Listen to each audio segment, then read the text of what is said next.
What's up, everybody? So, one of the big questions that I get asked is, what camera should I start off with when I'm trying to learn film? Um, of course, the easiest answer is 35 millimeter. By the way, if you hear thumping, laughing, crying, running around, that would be my 2-year-old son not caring if I need to make a video. If you want to get into film, what I recommend, especially if you're going to be doing your own scanning, is go medium format first rather than 35 millimeter, only because it's easier to scan. I think you're going to be more pleased with the process itself. 35 millimeter, it's kind of more of the same. And, I know there's a lot of 35 millimeter purists out there who really like it a lot. I'm just not one of those people. But I think there's just a little bit more of a novelty to medium format, so maybe you're more likely to stick with it. But whatever your preferences are, I think I've got the perfect starting camera for you. This is the Yashica Mat 124G. I don't know if it's 124G. I don't know. But it is a twin lens reflex camera. I, historically, if you've watched this channel, you know that I'm not the biggest on waist level finders. But this camera is, one, cheap, really cheap. I think you can get this for about $250. Where I got it from, I'm borrowing it from Inglewood Camera. Definitely check the link out in my description down below. But where I'm borrowing this from, I think it's about $250. It comes with a fixed lens. This is a 3.5 aperture, which on medium format is super, super, super shallow. You're not really going to need anything more shallow than that. 2.8 you're going to have, or maybe the occasional 1.9 in other manufacturers, but 3.5 is just fine. But you're going to get a really sharp lens. It's super, super simple. On here, as far as the controls go, all that you've really got are these little knobs here that control your aperture and shutter speed. You look into the finder to frame. Look down just like this. There you go, and hopefully I'll have some close-ups in here to show you exactly what I'm seeing. And then you just kind of snap. It's a leaf shutter lens, which means you can actually hook up any modern flashes that you wanted to this. And you could sync at any shutter speed. This goes down to 1/500th of a second, I do believe. Yes, 1/500th of a second. Has a sync port right here. There is a light meter on it, but honestly, I would just kind of disregard it.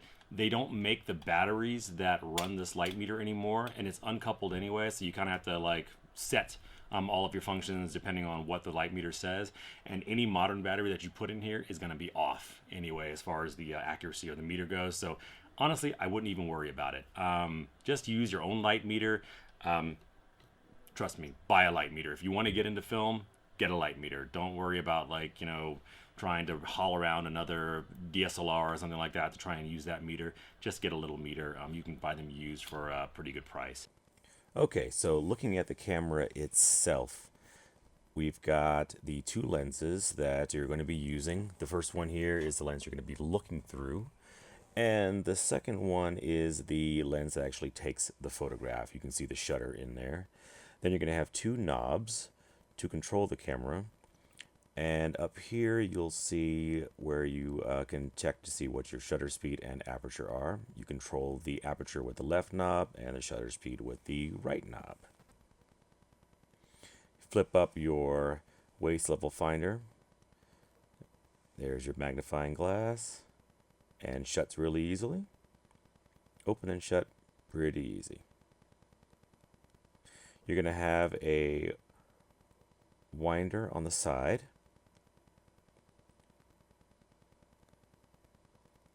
Fits into that slot right there.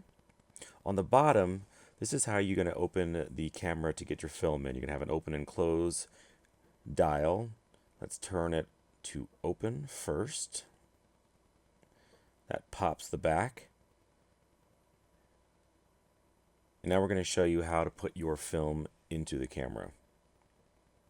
We'll fast forward through part of this stuff.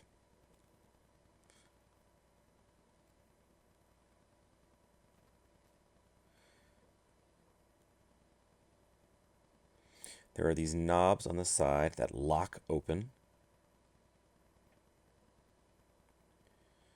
So make sure your take-up spool is in place.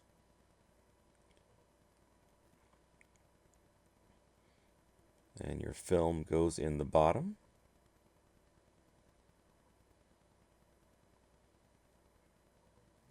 And that's locked in. Bring your film up and over the body. Wind it so that a slot is accessible.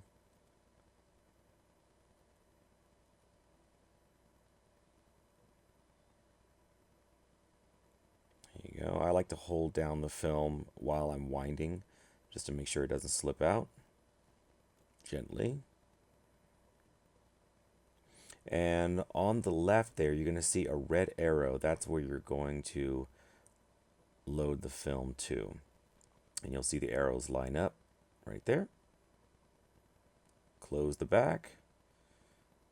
Turn the dial to the right to close.